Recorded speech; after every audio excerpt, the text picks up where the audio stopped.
let's jump right in and actually talk about the FAFSA process. Abby, thanks so much for joining me. You work over in the financial assistance office here at Bradley. What happens when a family presses submit? So once a student and parent electronically sign the FAFSA, we get an electronic file from the processor, usually in about 2 to 3 days. In the meantime, the family will get a confirmation email from FAFSA letting them know either one of two things: their submission was successful, or that there are issues or things that need resolved.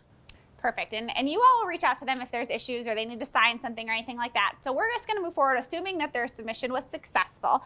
One of my questions is who on Bradley's campus has access to that information? Because I know a lot of families get concerned about submitting those really personal numbers and documents. And so who gets to see that once they've pressed submit?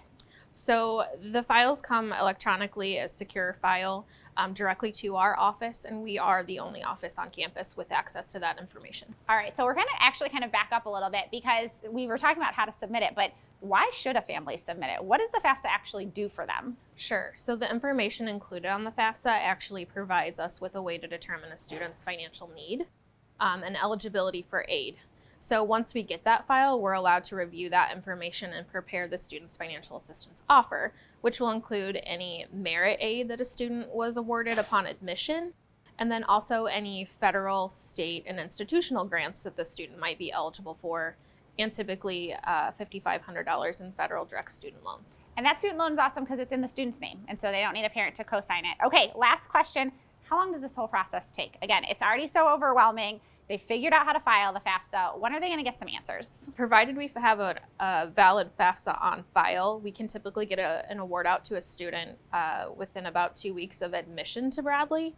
And we'll send them an email letting them know how to log in and where to log in. And then we also mail a paper copy of the letter.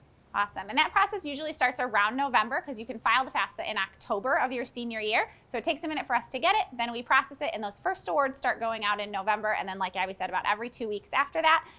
Thank you so much for joining us today. The admission counselor in your system is also your financial aid counselor. And so we'll talk a little bit next time about what that means for you and how you can use the resources at Bradley to help your college search.